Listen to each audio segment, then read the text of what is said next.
Are you ready to discuss some fairy tales, management fairy tales? Nice.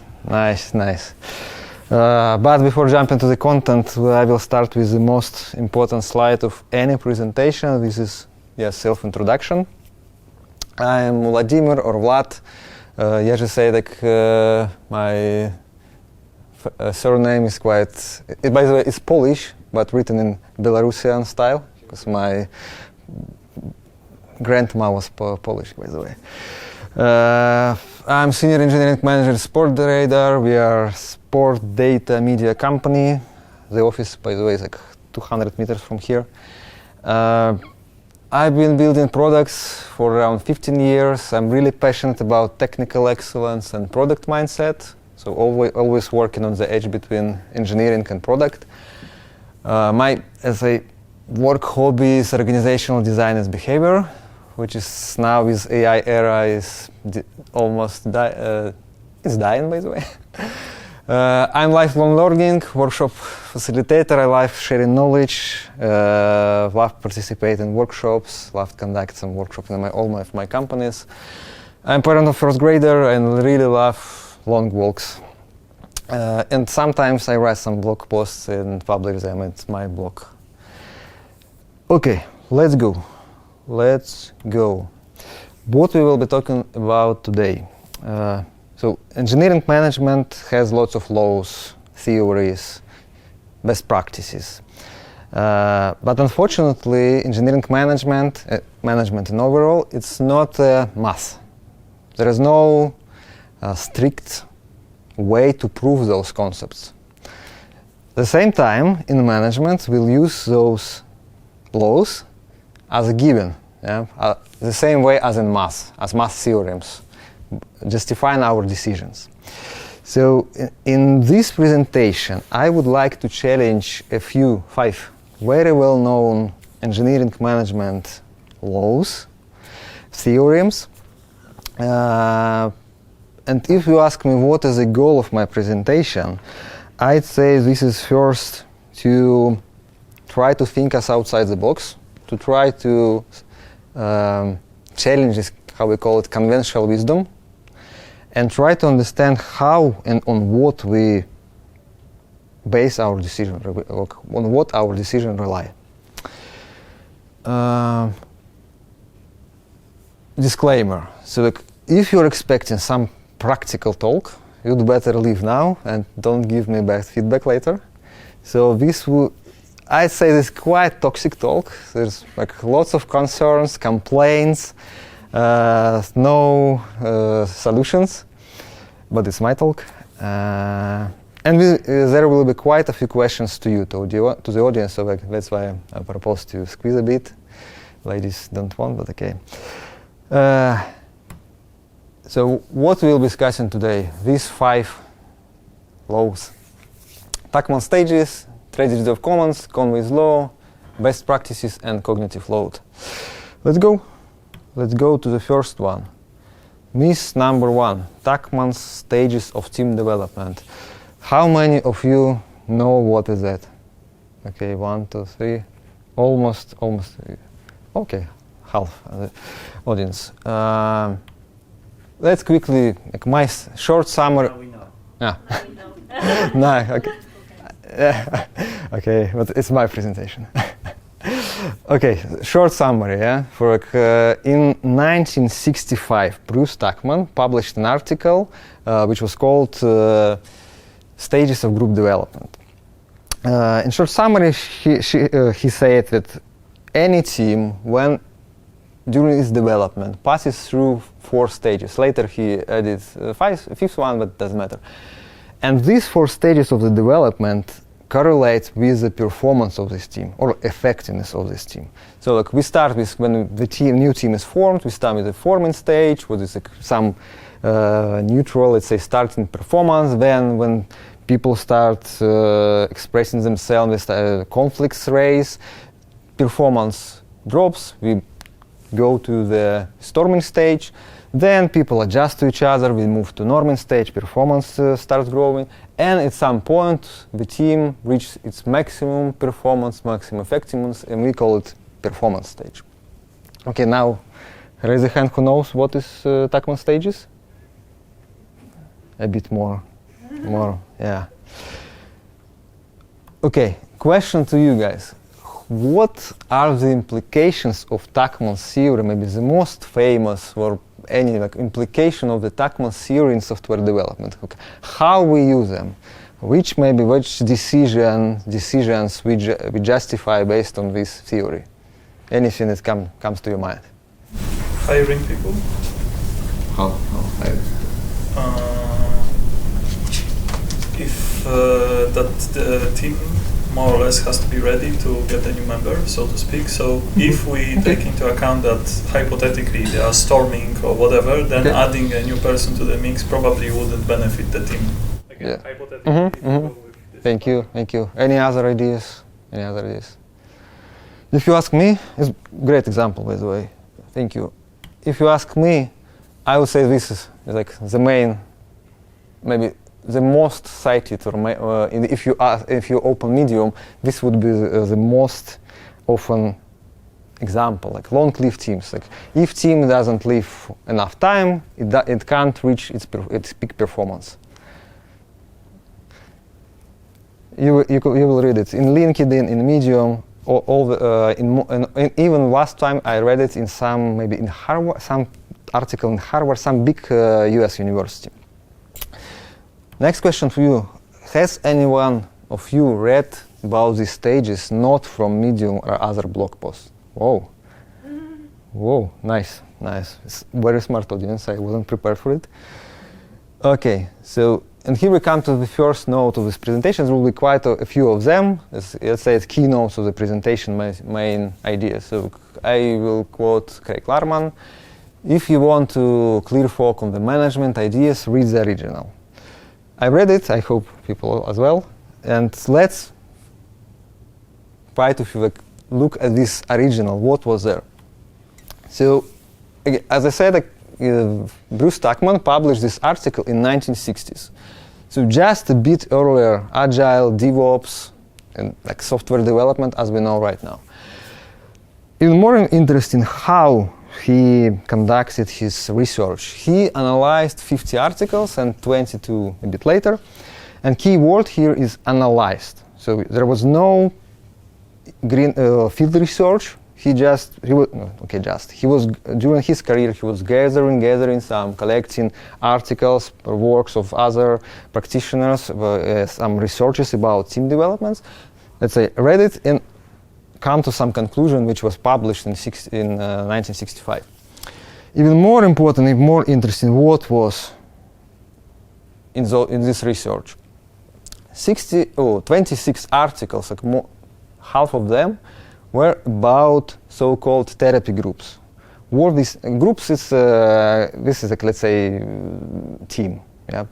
Therapy team, therapy groups. What is therapy group? It is a group of people undergoing psychology therapy. So when I read it first time, I was like, okay, sometimes conflict happen in my teams, but maybe not so dramatic so I need to be a psychologist for them. Then T groups, 11. This was groups of people which were participating in the training. Again, is it similar when I was thinking, is it similar to the software development teams? I don't know. And then last 13 articles were about so-called natural laboratory groups. I don't know why he didn't split them. Laboratory groups, it was a group of people who were created specifically for research. It was a synthetic teams. Again, can we compare them with the modern software development teams? I don't know. And ultimately, natural teams, it was real teams, but not necessarily from software development. So what it means, like only around 20% of the data set, and data set wasn't big, 50. Only 20% of the data set could be somehow compared with our reality, current reality. And 80% was, again, in my opinion, was about something but not about software development teams. And what is even more important, Tuckman was smart enough. He very obviously want to not use his research as a generalized approach, but this is how we use it right now. In open medium, try to find Tuckman, and you will find lots of articles which are based on this, which are saying this is because of Tuckman's theory. In theory, this performance graph should look like this, but what is the reality? Sometimes it's like this, sometimes it's like this, or like this, or sometimes like this, or sometimes just like this. And here we come to the second note of my presentation, quote from George Box, all models are wrong, but some are useful. Tuckman's theory is a model. Simple, clear, in my opinion, oversimplified. So that's why we need to be careful when we rely our decisions on such models. So we need to understand what we use for our decisions. And by the way, if you look at this top right corner, there's a screenshot from one of my first blog posts when I specifically said, okay, why short-lived teams are bad, because Tuckman said.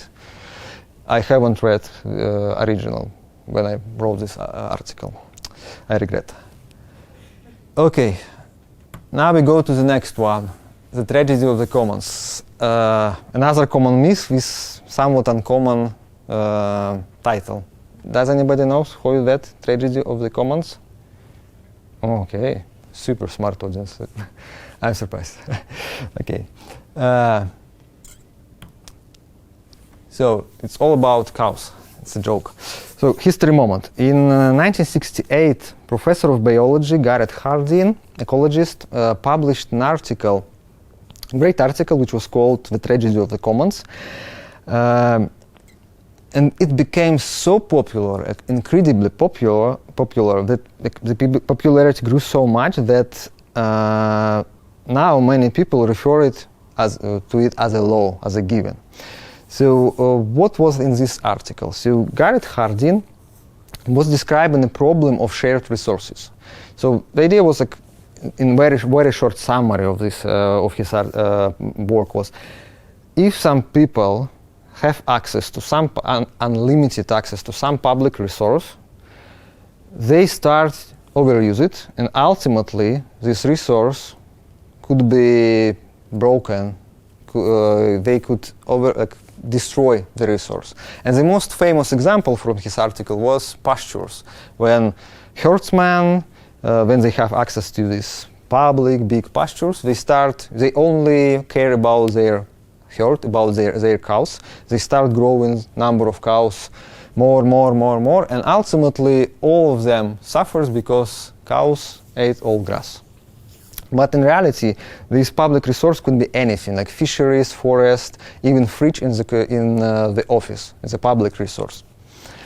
And here, how we know the tragedy of the common now. So owned by all, owned by no one. I think this is more familiar. Central Eastern Europe. Yes. So another question to you: what is one most vivid implication of this tragedy of the commons, or owned by one, or owned by all, owned by no one, in software development? Any examples? Any other? Thank you. Any other ideas? Let's share a developer in 3 teams. Okay. Okay. When I ask myself about this, I come to this as an engineer. Is my background. So it's like, it's when we say, like, when we limit access to our repositories, when we assign our repositories to the team, or even worse, to some people, to some person. For me, the main, probably my last example of this.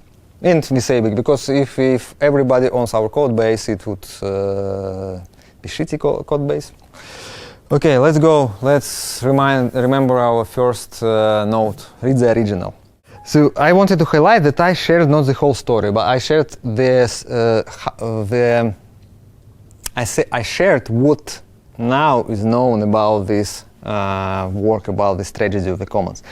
When I was reading through the original article, for me, it was about, the main thesis wasn't about cows, wasn't about shared ownership. It was about how population growth on the Earth affects our Earth ecosystem. This was the original sense. And only small piece of this article was about, let's say, cows, about this shared ownership and tragedy of the commons. But by some reason, only this small piece got widely quoted and known. And this is note number 3. So like, focus on the right thing. Like, quite often we just try to grab something from the context, some nice quote, without this big context, without the big idea. And what happened later?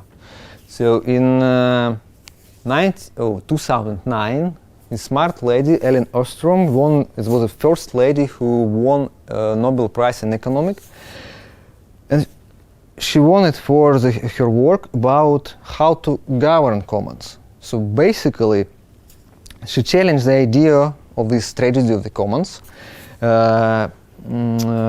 She challenged this conventional wisdom, conventional idea that all these owned resources are condemned to die.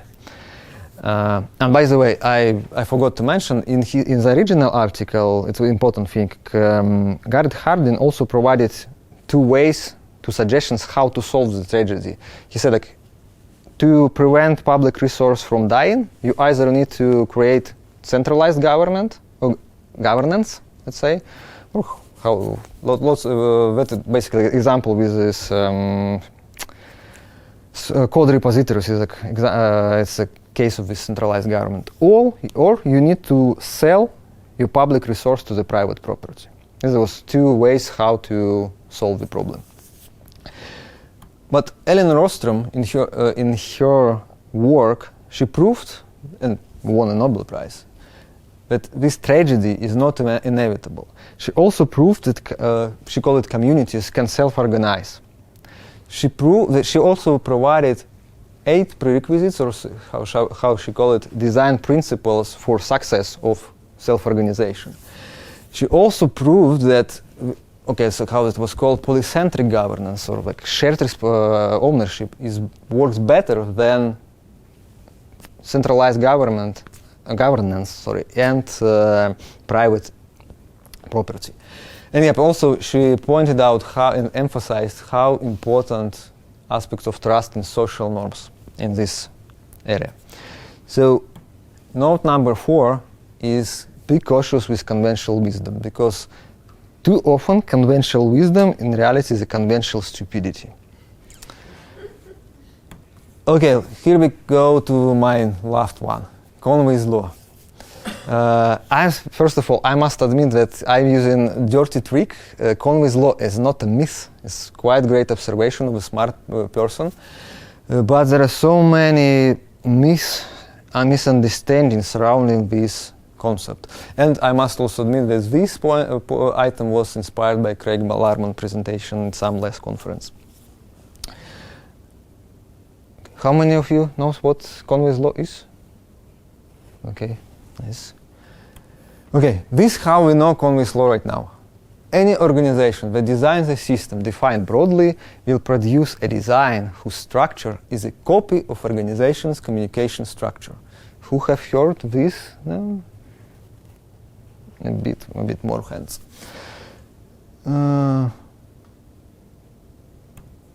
Warning, there will be a lot of reading ahead, please. Okay, my typical question. Any ideas what is the most, well, I said, famous implication of the Conway's law in software development? Especially, I won't name this book, very famous book about organizational design. You know this book for sure, where this Conway's law and its implications named like 1,000 times. What would be the main applications in software development? Any ideas? So architecture looks exactly like the team structure. So we have separate module for team A, separate module for team 2, and so on and so forth. Mm-hmm. And they hardly talk to each other. Yeah, I would develop it even more. So, like I said, like in books, in articles usually, large collocated team will produce monoliths. Small distributed team will produce modular architecture microservices. By the way, I don't know why people hate monoliths as if it's something bad by nature, but I don't know. For me, this is the main famous implication. And once again, let's read the original. So, just to address this idea of microservices versus monoliths, Conway says in his original document that the organization the architecture would be a copy of communication structure. It's very important. We will refer to a bit later. So there was nothing about team structure, nothing about hierarchy. It was about communication. Someone may say, but communication is like it's how team structure. Not always, and this is how we create those distributed monoliths, by the way. Anything else worth noting from Conway's work? Definitely yes. When I was reading Conway's work, to be honest, it was super difficult for me. The language was so complex. I don't know. Maybe in 60s, it was all the people were writing in such style, but few people know that in the very end of his article, Conway put this conclusion section where he shared quite a few suggestions, not only this first one, what we already read and what we know as the Conway's law right now, but quite a bit more suggestions to organizational design. Let's look through them. He also, again, he pointed out, the author pointed out, the design effort should be organized according to the need of communications, not about teams, nothing about hierarchy, other stuff. You need to look about your communication. Yeah, you need to structure your design effort according to the communication. This is the most important thing. One more important thing is that, I will read it with you. The design which occurs first is almost never the best possible, so the prevailing system concept may change. Therefore, flexibility of organization is important. I would read it like the first design will never be best, so just read it like this. Probably Conway was very delicate and diplomatic. So this means that we need to structure our organization in a way that we can super easily restructure it. This is the main concept, one of the main concepts here. One more advice. Someone may say it's often obvious advice, but so some ways might be found to reward design managers for keeping their organizations lean and flexible. I would read it small and flexible. There is a need for a philosophy system management is not based on the assumption that adding manpower simply adds to productivity. Yeah? But what we do usually? Add another developer.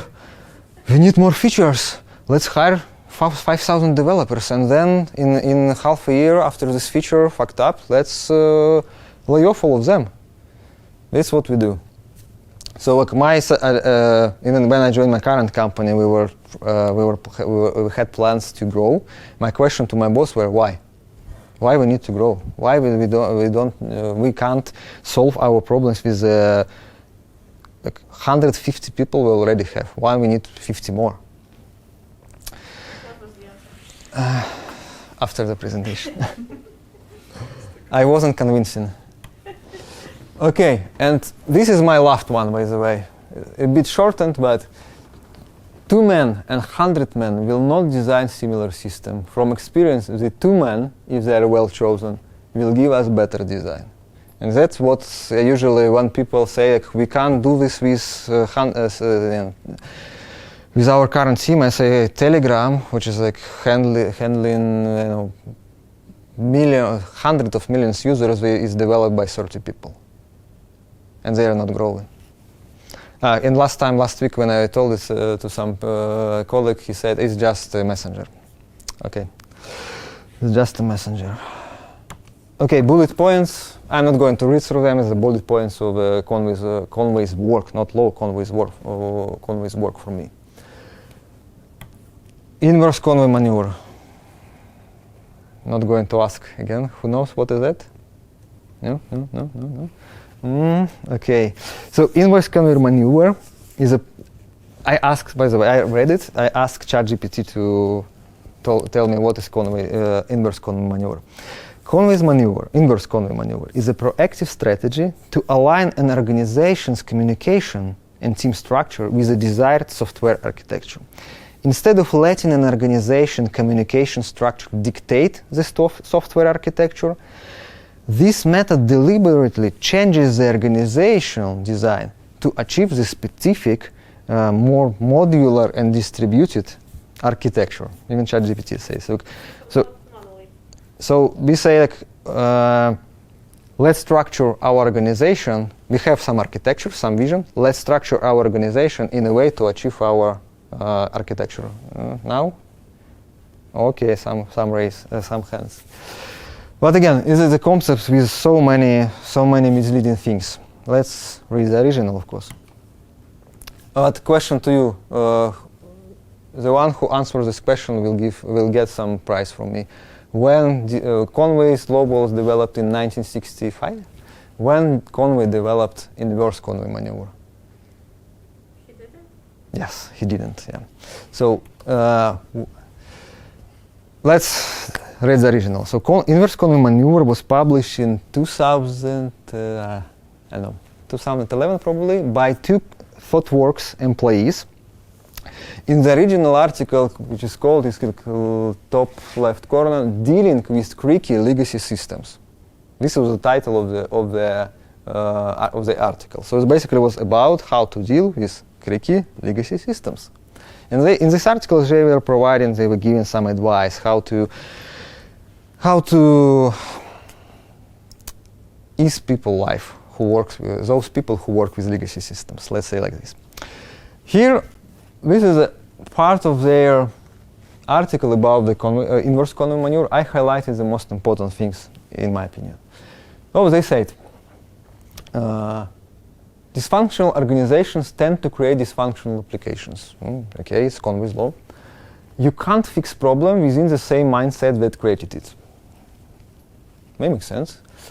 Well, you need to think like whether restructuring your organization or team would prevent the new application from displaying all the same structural dysfunctions as the original. So you need to think maybe you need to restructure. Also makes sense to me. And what we term it as inverse Conway maneuver. So, and they then say, begin by breaking down silos that constrain the team's ability to collaborate effectively. It's brilliant, I love it. But then they say, there are many situations where this may not be realistic. Remember, and then they said, remember that Conway's law talks about communication structures. They also emphasize this, rather than reporting structures. This is the main summary, but it's not like summary. It's like I copy-pasted the text from the article. So, but again, now in many books, okay, I pronounce this book, Team Topologies, yeah, inverse Conway maneuver is used as a law to justify some decisions. Just in case I'm not against Team Topologies books, I would say I'm in love-hate relationship with this book. I think this book is as great as bad. So, many people think this is law. But now let's take a look at the original article. This screenshot is the original article, dealing with creaky systems. And this piece, dealing with legacy creaky legacy systems. This piece of this article was about inverse Conway maneuver. You can ask, what was the rest part about? It was about evolutionary architecture, it was about automated testing, it was about organizational design things, about many other things. But I don't know why in books like this one, they quote this small piece 100 times instead of those which I think much more important for flexible organizations rather than inverse Conway maneuver. Moreover, they say that in many cases this won't work. Not in a few, not rarely. In many cases, this won't work, this inverse Conway maneuver. They said it. So once again, focus on the right thing, as we see. Was it right thing from this article? Was it main? I don't know. And if you go to the ThoughtWorks website now, they call Conway's law as anti-pattern. I don't know. I think broken phone is not just kid game. It's like, I don't know how it happens. Okay, fourth. We need time to relax a bit. This would be easy one. Best practices. Question to you guys. Can anybody provide an example of best practice in software development? Any example? Maybe the most vivid one, the most famous. In software development, Clean code. Anything else? But clean code is quite a big one. Yeah, maybe some more specific one. But there's a book about this. Pattern called solid. Solid, okay, solid, good. Anything else? When I was asked, okay, for the sake of time, when I was asked about this, okay, TDD, of course, because I'm a fan of TDD. But then question, can you now share a context when the best practices we just name would be useless or even harmful? For example, situation like that right now.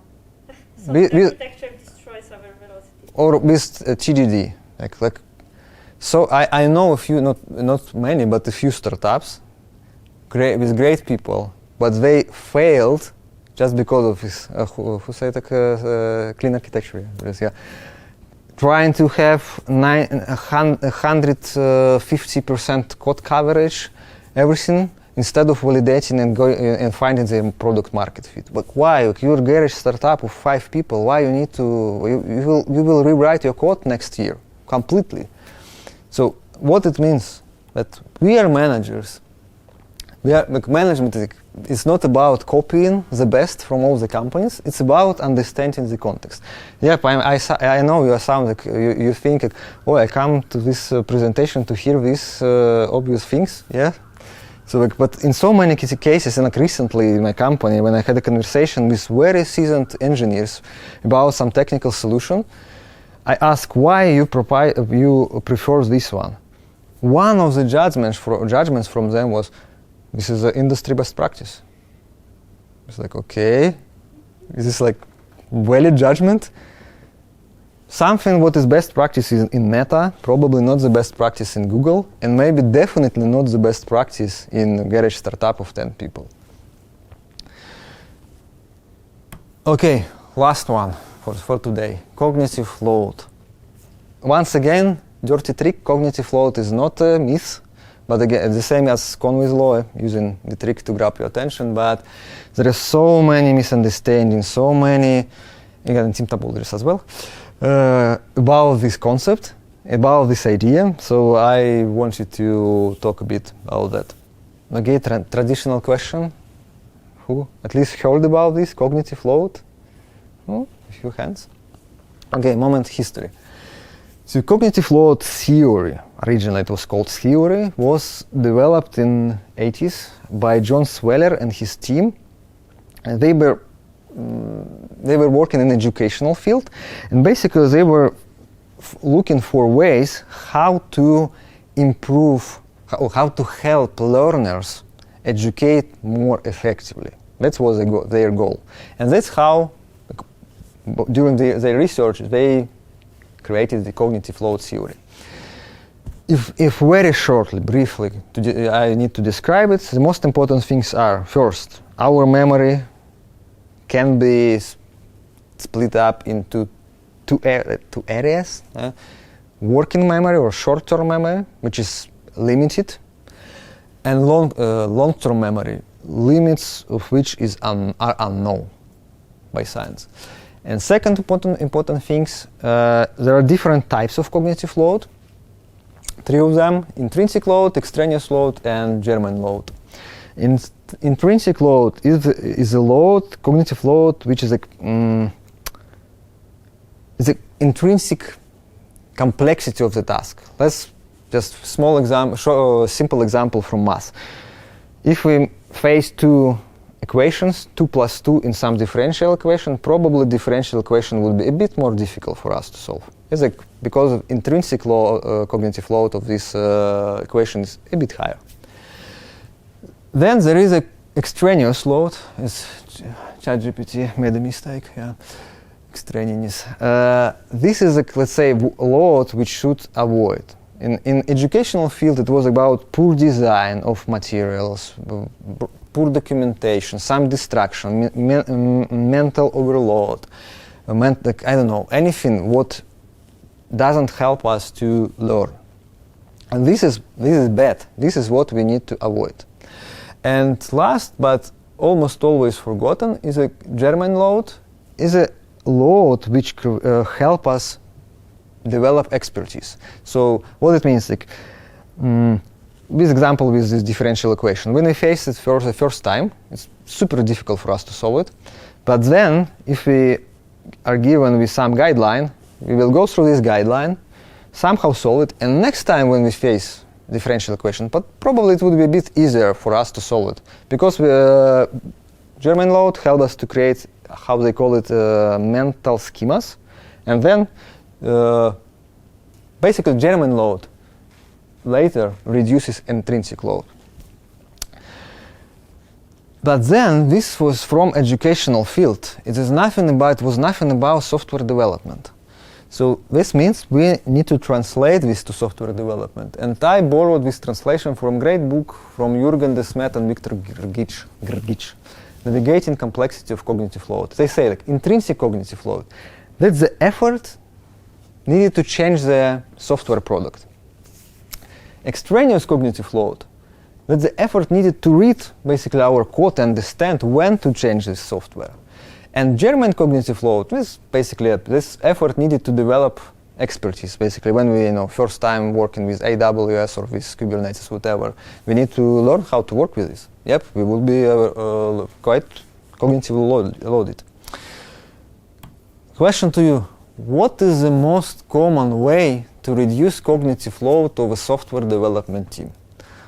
Let's imagine we have a team which is like, I don't know, maintains 20 services. They are overloaded. They always burnt out. They complain about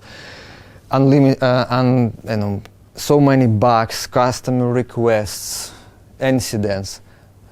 They complain it's too much for us. What would be the most common way to reduce the cognitive load? Limit the work in progress or prioritize so the focus will be only on one item at a time. Okay. Or creating somebody who will take care of the load and others can fix things one after the other. Probably the audience is too smart, I think. Any other? Okay, thank you very much. Great ideas. Any other ideas? Any other thoughts on this? Okay.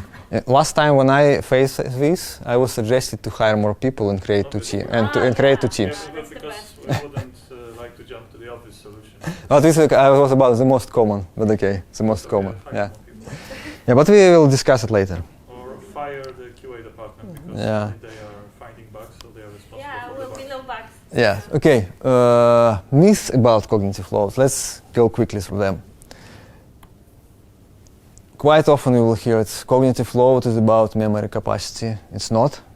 How we learn. It's more even about, again, cognitive load was about how we learn, the ways how we learn, the approaches how we learn. It's about process.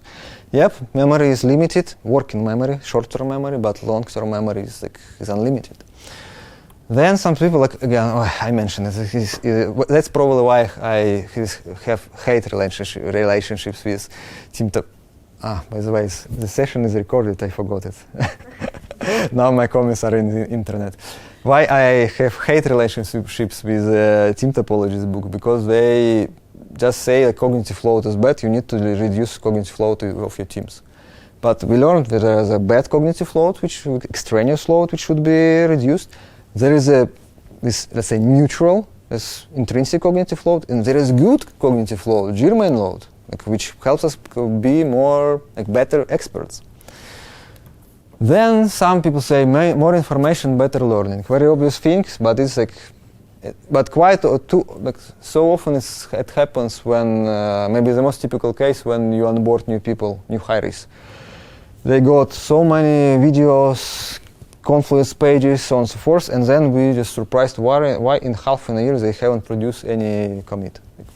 Because maybe you need to better learn them. We need to provide better information. And last but not least is limiting the size of it's quote from team topologies. Limiting the size of software development per team. This is how they call it. It's the best way to limit. Best way is not a quote. It's my words. But what about, again, as we mentioned, this is a cognitive load in software. How to change software, how to find, how to read the code. What about such ways of reducing cognitive load in software development? Why? What about, I don't know, again, TDD maybe in some cases, clean code, I mentioned continuous integration, tests. Why? Maybe only after this we can use, if this doesn't help, maybe then we need to split, hire more people, split our teams. Let's again focus on the right thing. Okay, I hope you are not cognitively loaded now, but probably you are. So there are much more myths. I have bonus one for them, for you. Sorry, I'm cognitively loaded as well. Trust conference speakers or bloggers, whoever. Like, yeah, I'm standing in front of you saying, "Hey, read the original. I read everything. This is not about that. This was not about this." But why should you trust me? Why should you trust people, especially when we read some articles in Substack or Medium? Why we should just trust when we read this? So, my suggestion to you. The last note is check the facts and prove it works. At least after this presentation, maybe you can go to and ask Gemini, not ChatGPT probably, "Hey, what about this? This guy said it." Okay, repetition is the mother of learning. Yeah. My summary. So if you want to clear fog, if you want to on the management idea, and if you want to understand the original concept, read the original, not Medium. Read the original. So remember that all models are wrong. All. But some are useful. And be careful when you relying on some models. Think about this, what you rely on. So be cautious with the conventional wisdom. As I mentioned, as I said, the conventional wisdom too often is a conventional stupidity.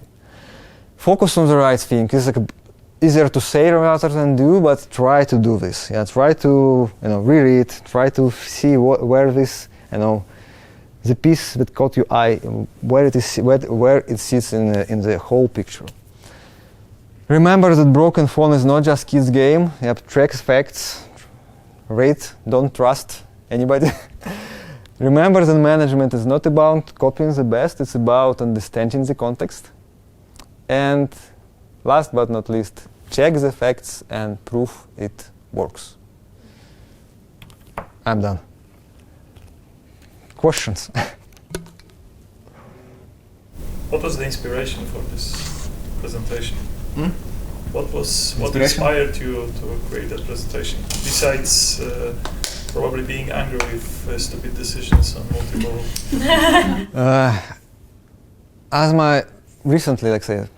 Recently, my boss, which I lost so much, he stepped into the new role, and he's not my boss anymore. He's still in the same company. And now it's like, let's say, it's safer for me, or it's safer for him to give feedback. I come to him and ask, what is like my top skill in your understanding? He said, I ask like what I can learn from my colleagues, peer colleagues, and what they can learn from me. He said like, you always challenging, you always questioning the status quo things. I was like bothered so much with your questions that you need to ask why we do this, why have you considered? But the superpower behind this is like it helps to come to the proper solution. So I always answer the question. I always was interested in like, why this is like that. Why we use this decision, especially when I feel All of us, we have some moments when we feel like we can't explain it, but we feel, something is wrong. I don't know why, but I don't feel it's correct. And I was always questioning this. The trigger to create this presentation was a presentation made by Craig Larman. A few years ago, I don't know, at some last conference, I don't remember which one, he was basically challenging this Conway's law stuff. And if you find this presentation on YouTube, highly suggest, you can say that, hey, Vlad stole all the content from them. But not all. So this was a trigger, but I was always was interested in how things work. Thank you for the question. Any other questions? Any other insights from anybody? You're too cognitively loaded. I know it's so tough. Or maybe via LinkedIn later. Sorry? Maybe via LinkedIn. Yeah, if my probably contacts were shared, I'm happy to answer to network, chat. Always interested in any conversations about organizational design, about anything. Huh? Will you share the presentation? You can send it to us and we can share later via the website. Okay. Now it's a clapping moment. Yeah. Thank you very much. Thank you.